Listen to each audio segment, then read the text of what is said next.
Hi, I'm Elva. My sister once handed me a glass of wine at a family dinner, said it was special, made just for me.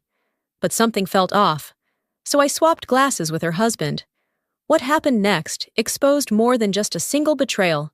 It uncovered a pattern of lies, control, and years of being erased from my own family.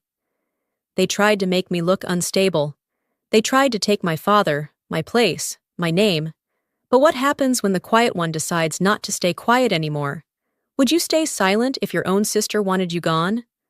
I stood at the edge of the dining room, clutching a bottle of wine I knew wouldn't impress anyone here. The crystal light above the table shimmered like it had something to prove. Marla's house had that curated warmth you see in magazines. Plenty of autumn tones, but not a single real feeling in the air. It was Thanksgiving week, and I had been invited more as a formality than as family. "Look who finally made it," Marla chirped, walking toward me in her pressed linen dress and glass-perfect smile. She kissed the air near my cheek, not even pretending anymore. "Everyone, this is my little sister, Elva. She's experimenting with writing now. You know how creatives are." I didn't smile. I nodded. The words experimenting and little were deliberate. She didn't even realize how often she played that same record. Or maybe she did, and that was the point. Either way, I'd learned long ago that some insults are meant to sound like compliments, and some people wrap their cruelty in a tone sweet enough to rot your teeth. I placed the wine bottle on the table next to two others already opened. No one would touch mine. I wasn't offended. I hadn't brought it for them. Dale, her husband, nodded at me from across the room. He looked tired, like his suit was one size too heavy for him. He was always polite, but never really present. I couldn't decide if he was quietly rebelling or quietly disappearing. I scanned the room. Her colleagues from the foundation were there, as were some family friends I hadn't seen in years. Mr. Rooker, our father, sat at the head of the table, looking more like a guest of honor than the man who'd once carried me on his shoulders through the old farmer's market. Dinner began promptly, of course. Everything in Marla's world did. During the appetizers, she shared a story about how she once managed a fundraising crisis during a snowstorm. Everyone laughed at the right time. I chewed slowly, smiled when expected. My father praised her initiative. He barely asked how my writing was going. Marla stood and tapped her fork gently against her glass. "Before we get into dessert," she said, "I have something special." She disappeared into the kitchen and returned with 2 wine glasses on a separate tray. "This one's just for you," she said, handing one directly to me. "Special mix. You'll love it." Her voice was almost too warm. Her eyes, though, darted, just slightly, to see if anyone was watching. I stared into the glass. A faint shimmer floated at the top. It wasn't bubbles. It wasn't sediment. It was something off. I didn't hesitate. She turned her back for a moment to set the second glass down in front of Dale. That's when I swapped them, smooth, without flair. Years of being ignored teaches you how to move without being seen. Dale reached for the glass that was meant for me. I kept mine untouched. Across the table, Marla sat down slowly, watching Dale with too much interest, masked as casual glances. I sipped water instead. During the next half hour, the tension thinned out, or maybe I just got used to the weight of it. My father told a story about the first time he met my mother. Everyone laughed, including Marla. I noticed she always laughed a beat too early, like she wanted to own the moment before anyone else could. Dale picked at his food, rubbing his temple now and then. His face had lost color. I could feel something shifting, but said nothing. "You all right?" Marla asked him. That same voice, half care, half performance. I just need some air," he said, his voice strained. But he didn't stand. He started coughing, first lightly, then as if something was stuck. Marla leaned toward him. "Dale?" He doubled over. Sweat formed above his brow. A low groan escaped his lips. Then he jerked back in his chair and reached for the edge of the table. Someone stood up. "Should we call?" "Dale!" Marla said louder this time, touching his arm with urgency, but not once looking at me. Not once. The dining room exploded in voices in motion. I sat still, hands folded. I watched. I listened. And for the first time that night, I didn't feel like the outsider. Because I knew exactly what had just happened. She hadn't made that drink for her husband. She made it for me. And in that moment, I knew. She didn't just want to humiliate me. She wanted to erase me. Dale's chair scraped loudly against the hardwood floor as his body slumped forward. The panic that followed came in waves. First gasps, then chairs being pushed back, glassware clinking from a nearby buffet, and a voice I didn't recognize shouting, "Somebody call 911!" Marla froze for a beat. Her hand hovered over Dale's shoulder, fingers spread like she wasn't sure whether to steady him or distance herself. And still, she didn't look at me. Not once. Not even as Dale let out a low guttural sound and doubled over, clutching his stomach. Guests darted toward him. Others pulled out their phones. One of Marla's colleagues, Bethany, I think, had already started listing symptoms out loud, like she was narrating a courtroom deposition. Sweating, pale skin, erratic pulse. Meanwhile, I sat back, still and silent, hands folded in my lap. I didn't offer help. I didn't panic. I watched. I waited. And I memorized the moment her face began to crack. It wasn't concern. Not for Dale. It was calculation. Real-time damage control flickering across her features like a faulty light bulb. She kept her voice calm, directing people toward cold water, instructing someone to check for an EpiPen in Dale's coat pocket. It was all an act, and I wasn't the only one who saw it. "He's had shrimp dozens of times," a man across the table said, shaking his head. "This ain't no allergy." I didn't turn toward the voice. I kept my eyes on Marla, who smiled too tightly and said, "Yes, but you never know with these things. Sometimes people develop new sensitivities." Sensitivities. That's what she called it. Dale was groaning louder now, one hand gripping the edge of the table, while the other hung limply at his side. And yet, Marla still didn't show fear, just frustration that the script had gone off track. Minutes passed, or maybe they dragged. I can't tell. Eventually, the paramedics arrived and Dale was wheeled out, barely able to speak. I caught a brief glimpse of his eyes. They were bloodshot, confused. He never looked at me either, but something about the way he avoided my gaze told me he knew. The guests started to leave not long after. Polite murmurs filled the room, but no one lingered. Everyone had an excuse to get back to their car, their dinner, their children. It's amazing how quickly people vanish when the air shifts from celebratory to suspicious. I waited until the front door had closed behind the last guest before standing. The kitchen was clean. Of course it was. Not a trace of disarray, not even a dropped napkin or a wine ring on the counter. But I knew what to look for. Tucked neatly behind the sink was a second wine glass, untouched. I reached for it slowly, my hand steady, my breath measured. The rim still carried the faint shimmer I'd noticed earlier. I held it up toward the pendant light and caught the smallest film resting on the surface, like oil, but clearer. Carefully, I wrapped it in a linen napkin from the drawer and slid it into the tote bag I'd brought. I took a photo with my phone before I did, just in case. You only need to lie once to make someone question everything you've ever said. But if you're lucky, they leave the evidence behind when they're sloppy. Or too confident.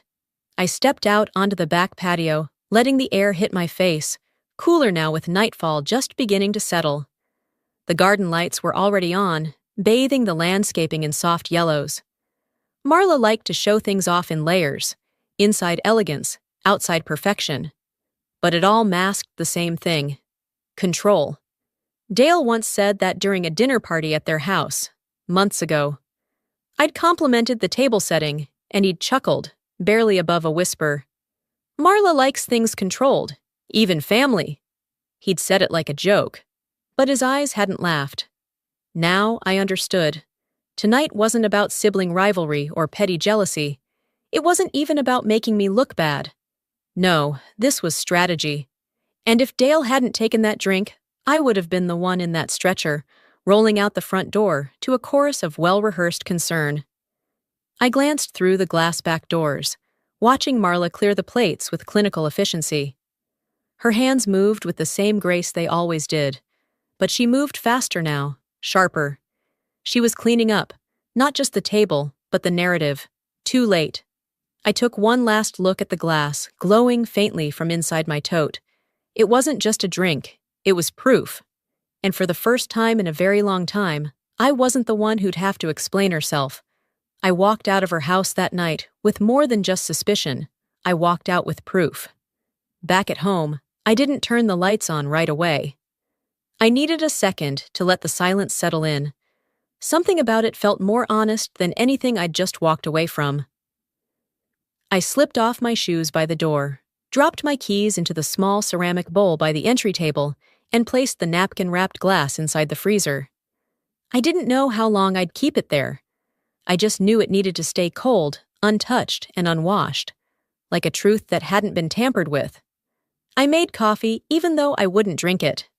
The ritual calmed me. While the kettle hissed, I sat at my desk. The glow of my laptop blinked like it had been waiting for me. I opened the draft of the speech I was supposed to deliver next week, something about caregiving, grief, and resilience, but all the words looked like someone else had written them. They felt sterile now, like they were written by the version of me Marla had helped create. Compliant, small, unthreatening. I minimized the document and clicked open a folder I hadn't touched in years. Old correspondence, Jesse. The name alone made my chest tighten, but I didn't pull away. I scrolled until I found it. His final message, dated March 15th, 2017. Elva, I can't do this. You don't trust people. You twist conversations. You make everything about your trauma. I need peace. I need someone who doesn't live in a shadow. That was how it ended. No fight, no explanation, just a cold signing off from a man who once traced poetry along my collarbone with his fingers. I'd read that email dozens of times before, trying to convince myself he was right, that maybe I had been too much, too damaged. But this time, something about it hit differently. The phrasing felt off, like he was responding to something I never said. I read it again, slower, and then it clicked. That winter, weeks before Jesse pulled away, I'd gotten a strange voicemail from an unknown number. I hadn't saved it, but I remembered the words almost perfectly. You don't deserve someone like Jesse. You're going to ruin him. He doesn't need your broken parts. At the time, I'd assumed it was someone from his side, maybe an ex, a jealous friend. But now, sitting here with my stomach still knotted from the night before, that voice came back to me with chilling clarity. It wasn't a stranger's voice. It was Marla's. She hadn't just taken Jesse from me. She had whispered poison into his ear the same way she'd tried to slip it into my glass. The kettle whistled sharply, slicing through my thoughts. I turned it off, letting the steam rise and fade into nothing. I reached for the wooden chest on the bookshelf. My mother's journals were in there, sealed with an old leather strap. I hadn't opened them in years. I wasn't sure if I'd find what I was looking for, but something told me she'd seen this coming. Maybe not this exact moment, but the storm building behind my sister's smile. I flipped through pages until one caught my eye. A half-written entry, the handwriting rushed and angled. Marla always resents how Elva shines without trying. The words hit hard, not because I didn't believe them, but because deep down, I always had. Mom never said it aloud, but she must have known. She'd watched Marla sharpen her edges over the years, always needing to be the one who fixed, solved, managed. I was the mess that refused to stay in her lines. I turned the page. I wish I knew how to protect them both from each other. There was no punctuation, no closure, just that. Like even in her final reflections, our mother didn't know how to untangle the weight between us. She didn't choose sides. She just carried both burdens in silence. I rested my hand on the journal, letting the weight of those words anchor me. My mother had tried. Quietly, gently, but she hadn't been able to stop it. That's when I realized Jesse was never the one that got away. He was just another page Marla had edited. I closed the journal and leaned back in my chair. My apartment was still, the kind of stillness that only comes after you stop looking for answers and start gathering evidence. She hadn't just sabotaged my life, she rewrote it, line by line, like it was hers to edit. By the time I left my apartment 2 days later, the air outside had that crisp clarity that only comes after a cold front. I hadn't planned on meeting Marla, but she'd texted me that morning. Want to grab coffee? Just us. No tension, no punctuation, no emojis. She always kept her digital tone as composed as her real one. I arrived 10 minutes early at the cafe she picked. Neutral ground. Not one of her usual haunts, but not a hole in the wall either. Asheville had no shortage of quaint places where people smiled at you without meaning it. I chose a seat near the corner, not too exposed, but close enough to overhear the entrance if I had to. While I waited, I stirred my tea, more out of habit than taste. That's when I heard it. Her voice drifting from behind me, soft and familiar, but with that edge she only used when she thought no one was watching. She's always been fragile, Marla said. You know, dramatic. She just needs supervision, not attention. I didn't turn around. I didn't even blink. Her voice was aimed at someone sitting across from her. Probably another one of her foundation friends or a mutual acquaintance she trusted. But I knew the tone. It was the one she used when she wanted people to believe they were helping her manage a crisis. Me, of course, without realizing they were just being recruited. I pulled out my phone, one tap, and it started recording audio. She's unpredictable, Marla continued, laughing a little like it pained her to say it. Honestly, I've been looking into guardianship options, just in case, for Dad and maybe later. The woman she was speaking to murmured something, but I didn't catch it. My ears were ringing. When Marla finally walked in and spotted me minutes later, she was all smiles and calm eyes, as if she hadn't just labeled me a liability behind my back. You beat me here, she said, setting her bag down. That's rare. I nodded. I didn't say anything about what I'd just heard. I didn't ask who she'd been speaking to. I just let her sit down and sip her overpriced latte like we were sisters having a casual afternoon chat. We talked about nothing. Her work, a recent donation gala, the weather. The entire conversation felt like an echo of something once sincere but now hollow. I smiled. I nodded. And when she left, I didn't hug her goodbye. That night, I sat on my couch, laptop open, legal databases loaded. Probate court records weren't always simple to navigate, but persistence has always been one of my better traits. And there it was, filed under her name, request for temporary and permanent guardianship. Rooker, Robert A. I clicked. The language was worse than I'd expected. She'd painted a portrait of me as emotionally unstable, irrational, incapable of participating in decisions concerning our father's health or estate. Phrases like history of mental fragility and prone to erratic behavior jumped off the screen. There were no medical notes, no letters of support, just her signature and her narrative. I printed the document and highlighted every line that weaponized my silence, every carefully constructed sentence that made me out to be someone who needed to be kept out of the way. The next morning, I drove to the assisted living center where our father had moved into months ago. It wasn't a nursing home. It was upscale, private chef, manicured grounds, staff who called him Mr. Rooker, like he was still a man who gave orders, and not just one who was looked after. The receptionist recognized me. You're Elva, right? I nodded. I'd like to see my father. There was a pause. She clicked a few things on her screen and looked slightly uncomfortable. Actually, Ms. Whalen submitted a restriction request last week. Something about minimizing emotional strain for him? I kept my face neutral. Could I get a copy of the visitor log from the last 2 weeks?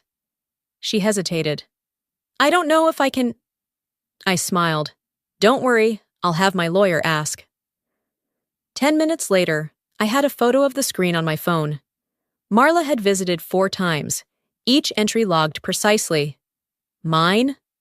Only once, 2 weeks ago, before the restriction. That wasn't coincidence. That was premeditation. I drove home without turning on the radio. I needed to think in silence. At my apartment, I laid everything out on the table: the audio file, the guardianship petition, the visitor log. I listened to Marla's voice again. How casually she rewrote me into someone fragile, someone inconvenient. She didn't just want to control Dad. She wanted to erase my voice, one legal form at a time. That night, I didn't cry. I didn't rage. I made a list: names, contacts, next steps, and I sent a message to someone who owed me a favor, someone who knew a judge. If Marla wanted guardianship, I'd let her plead for it in front of a courtroom full of people who wouldn't fall for her curated concern. She wants guardianship? She can have a courtroom instead. The next 3 days passed in that strange blur where your body functions, but your mind never quite lands. I checked things off my list, followed up with the court contact, sent over documentation, set reminders to call Dad's lawyer. And still, I couldn't shake the feeling that something else was coming. When Marla made a move, she never just made one. On the third morning, I was rinsing a mug when my phone rang. Unknown number. I let it go to voicemail.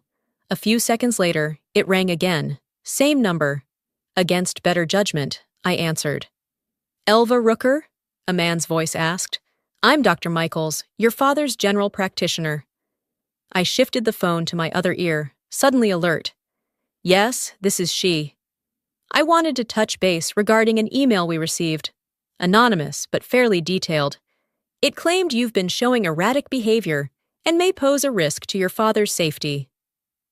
I didn't speak for a full beat. It referenced personal history, mood instability, impulsive tendencies, even implied there were prior incidents. "Do you have a copy?" I asked, keeping my voice even.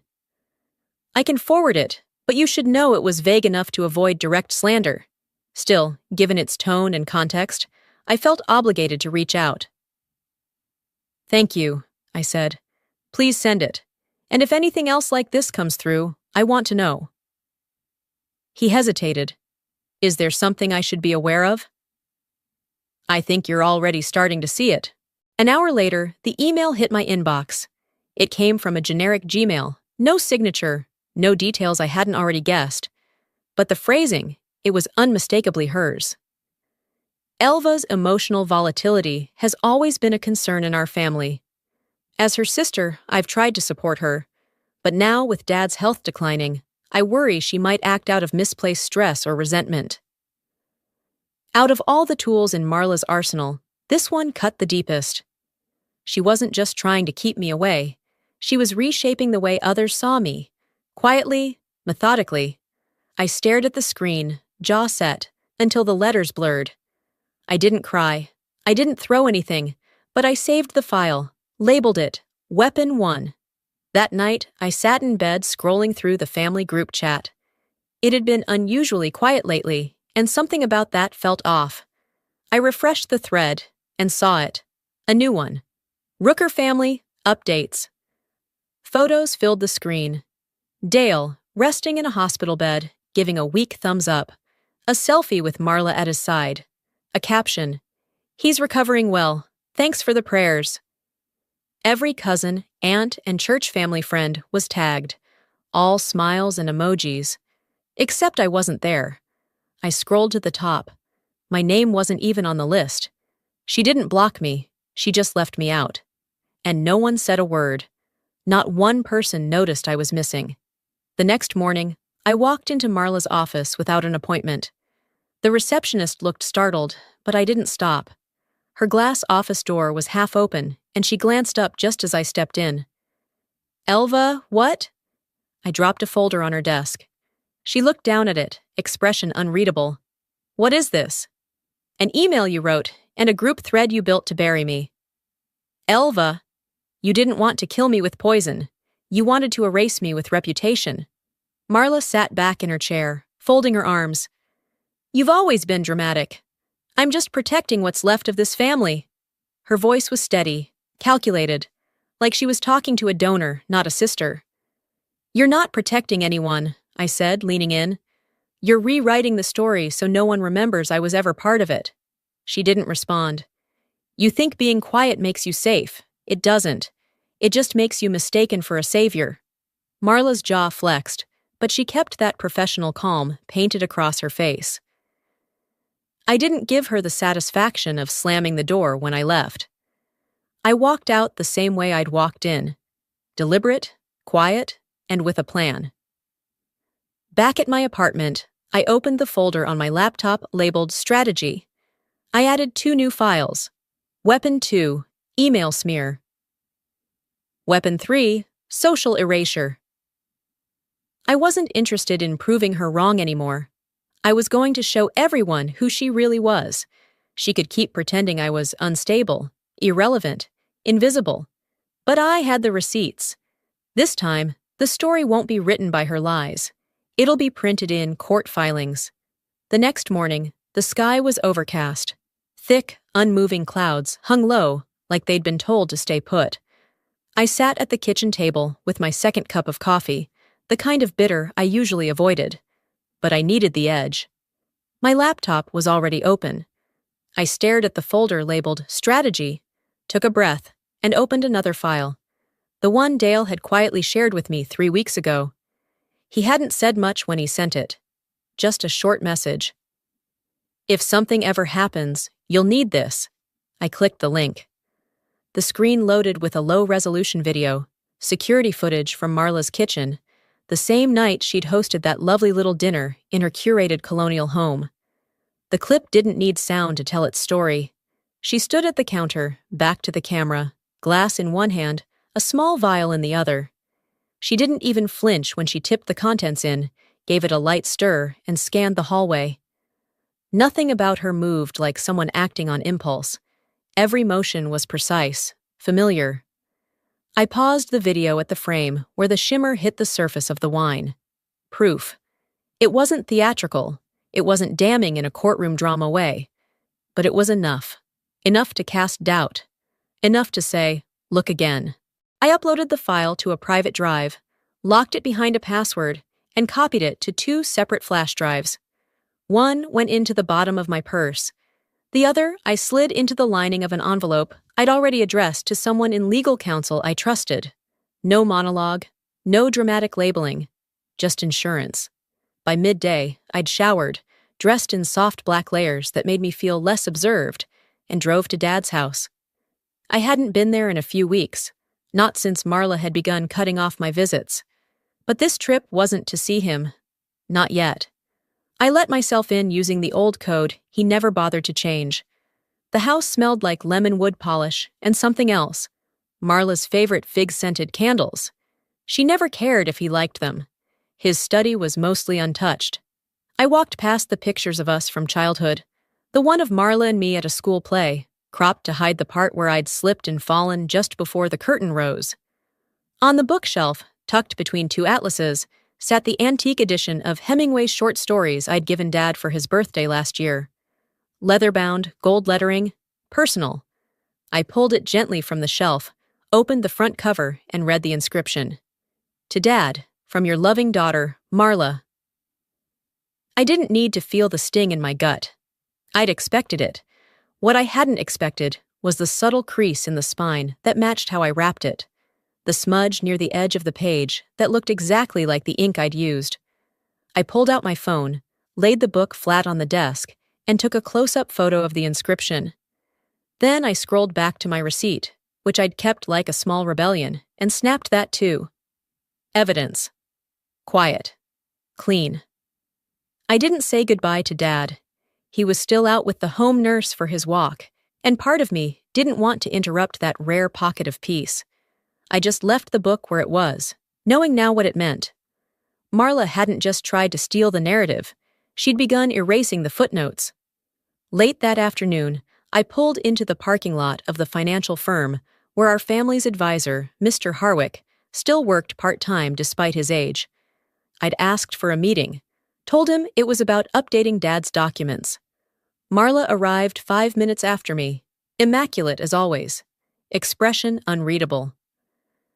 Dad was already inside, waiting patiently, legs crossed, cane beside him.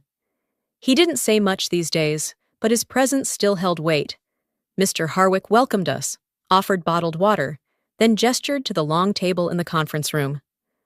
"Thank you both for coming. I understand you wanted to discuss the estate distribution?" "Correct," I said. I reached into my tote, pulled out 2 folders, and placed them in front of him. "Let's start with this." I opened the first folder. Inside, photographs. One of the book, one of the forged inscription, one of the receipt. And this. I opened the second. A still frame of Marla's hand holding the vial over my glass. No one spoke. Marla leaned forward, studied the images. Her face didn't move, but her fingers curled slightly over the table's edge. I didn't explain, not right away. "Finally," I said, "if anyone here thinks this is about money, they've never been the child who watched their name vanish from their own story." Dad looked at me. For the first time in a while, his eyes didn't seem distant. They held recognition. And something else, regret. Mr. Harwick cleared his throat. "Given this, I believe we should revisit the distribution terms of the estate." Marla's jaw tightened. She gave a short, practiced smile. "You want a war?" I shook my head. "No, just the truth. And I'm not the one who's afraid of it." I didn't stay for the rest of the meeting. I'd said what needed to be said. My part was done, for now. For the first time, I wasn't defending myself. I was making her explain. 2 days after the confrontation in Harwick's office, I found myself sitting in the county records building, tapping my pen against a clipboard I hadn't needed in years. There's something oddly sterile about those kinds of places. White walls, faded posters, about property taxes, air that smells like paper that's been sitting too long. But I wasn't there for nostalgia. A line from Mom's journal had been bothering me, looping back over itself in my head like a scratch on a vinyl record. She only feels safe when she's in control. She'd been writing about Marla, of course, though she never named her outright. That's the thing about our mother. She never pointed fingers. She documented. Quietly, thoughtfully, like someone preparing a trail of breadcrumbs. I followed them. A clerk named Rachel, probably in her late 20s, helped me dig through archived files. She had green nails and a wedding ring that looked too tight. "You're looking for anything filed before the current guardianship, correct?" she asked, sliding manila folders across the counter with a kind of practiced efficiency. "Yes," I said. "Anything under Robert A. Rooker. And if there's anything handwritten or notarized, especially supplemental clauses, I'd like to see those." She raised an eyebrow but said nothing. After 20 minutes, she returned holding a thin packet, dust at the edges. "Found something you might want to take a look at. Not digitized yet, too old. Dated 8 years ago." I opened it carefully. Tucked near the back was a folded addendum. Handwritten, signed, and unmistakably in my mother's handwriting.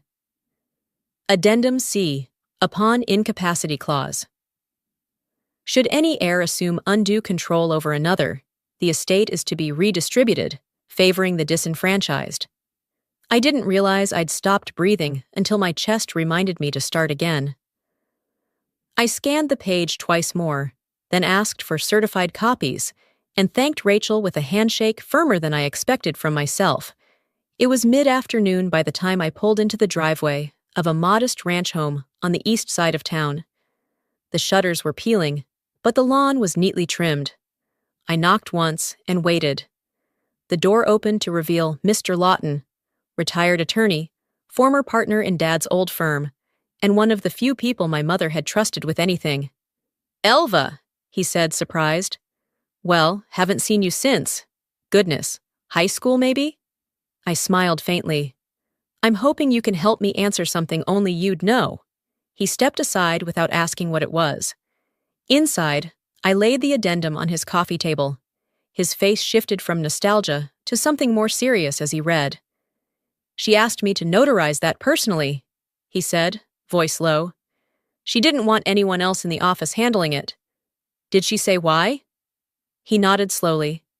"She said, and I quote, 'I love both my daughters, but one of them will mistake control for protection. And if that happens, this needs to speak louder than I can. I looked away for a second, blinking more than I needed to. She asked me not to file it unless the estate came under conflict. He added. It has, I said simply. He handed the document back, then signed an affidavit without hesitation. You didn't hear this from me, but you're doing the right thing. On the drive home, I didn't feel triumphant. I felt solid, like I was carrying a weight that belonged to more than just me now. Back at the apartment, I laid out everything on my living room table. Footage of Marla with the glass. Photos of the Hemingway book with the wrong inscription. A copy of the anonymous email to Dad's doctor.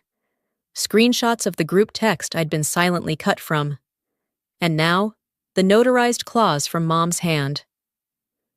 I labeled the folder Contingency and sent a secure copy to my attorney. Then, I picked up the phone and made the call I'd been putting off. Hi, this is Elva Rooker. I'm requesting an emergency hearing to petition for independent supervision of my father's estate. No emotion in my voice, just facts. It was the kind of calm that doesn't come from peace, but from certainty. By early evening, my phone buzzed. A text from Dale. Dale. She hasn't said a word to anyone since your meeting. That usually means something's brewing. Just, don't be alone at the board dinner next week. I stared at the message for a while, then typed back, I won't be. This time, I'm walking in with every truth she's tried to bury. I turned off my phone, stood in front of the window, and watched as the last of the day slipped behind the mountains. She buried the clause. I'm about to unearth the consequences. The night of the banquet arrived with an almost eerie calm. The sky had cleared by late afternoon, but the crispness in the air hinted at change. I dressed with quiet precision. Black dress, pearl earrings, a neutral expression I'd practiced in the mirror. The USB drive was tucked neatly in a side pocket of my purse, alongside a spare if things went sideways. Not that I planned for chaos, but I knew better than to expect anything else when Marla was involved. The event was held at the Central Hall downtown, a grand, high-ceilinged venue used for charity dinners and political fundraisers. I arrived 15 minutes before the program started. Just enough time to be seen but not studied. Dale spotted me across the room. He gave a slow nod. No smile. But that was more than I needed. Inside, the place was filled with people I didn't recognize. Friends of the family, colleagues, benefactors of Marla's foundation. There were name tags and floral centerpieces, and a large projector screen hovering above the stage like a quiet witness. My father sat near the front, wheeled in earlier by an aide. He looked alert tonight, more present than I'd seen him in weeks. I walked over and touched his shoulder gently. He looked up, and when he saw me, something in his eyes softened. No words, just a small nod. That was enough. Marla took the stage not long after. She wore a champagne-colored dress, hair perfectly styled, her voice warm and deliberate as she welcomed everyone. Tonight is not about me, she began, which usually meant it would be. It's about a man who taught us the value of resilience, of doing the right thing, even when no one's watching. There were slides, of course, a perfectly curated trip through our childhood. Marla's piano recitals, family vacations, holidays, award nights. My face flickered in exactly 2 photos, once as a toddler and once standing blurry in the background of a beach shot, holding a towel. Not one mention of my name, not once. Applause came easily when she finished, the kind of clapping you do out of habit. And just as the MC moved to take back the mic, I stood. I was asked to say a few words, I said calmly. I hope that's still all right. The room quieted like someone had dropped the volume dial. A few turned to look at Marla. She froze. I didn't wait for her to answer. I stepped forward, removed the USB from my purse, and handed it to the technician off stage. Can you play this, please? The lights dimmed. The screen went black. Then it began. Marla at the kitchen counter, her hands moving with practiced ease, the vial, the wine glass, stirring, glancing over her shoulder. Next slide. An up-close photo of the Hemingway book, the inscription bearing her name, followed by the receipt I'd found, time-stamped with my signature. Then came the screenshots, the email smear, the private group text from which I'd been excluded, and finally, a scanned image of Addendum C. Our mother's handwriting, her signature, the clause she'd written years ago. Should any heir assume undue control over another, the estate is to be redistributed, favoring the disenfranchised. No narration, no music, just silence. And the truth. Marla stood up halfway through, walked toward the projector like she meant to stop it. But Dale, standing near the side of the room, gently stepped in her way. She didn't fight him. When it ended, there was no applause. Only stillness. The kind that doesn't ask for confirmation. Just acknowledgement. I turned toward my father. His eyes were glassy, hands trembling slightly in his lap. "I didn't know," he whispered. "You don't need to fix it," I said, voice low, meant for him alone. "You just need to see it." He nodded. And that was it. The evening unraveled quietly after that. No shouting, no grand gestures, just murmurs, people avoiding eye contact, slow exits under the weight of discomfort. Marla disappeared without saying goodbye. I watched her slip out a side door, heels clicking a little too fast. I stayed long enough to see the flowers on the table start to wilt. Near the buffet, my phone buzzed. National Conference Board. "We've moved your keynote to the primetime slot. Full broadcast confirmed." I stared at the message, letting it sink in. All that time, she'd tried to crop me out of the picture. But now I was the headline. I left the hall with my coat draped over my arm, walking slow through the cool night air. People glanced at me, some with sympathy, others with curiosity. But I kept my head level. Tomorrow, I speak to the world. But tonight, I spoke to the truth. 2 days later, I stood behind the curtain at the National Conference Hall in Washington, D.C., fingertips brushing the edge of a worn note card I didn't plan to read from. The room beyond was full, chairs lined with strangers and colleagues, local officials, and families who came not for me, but for something to believe in. It didn't matter. I wasn't here for applause. The stage manager gave me the nod. I stepped forward into the light. I adjusted the mic, inhaled slowly, and let the silence settle.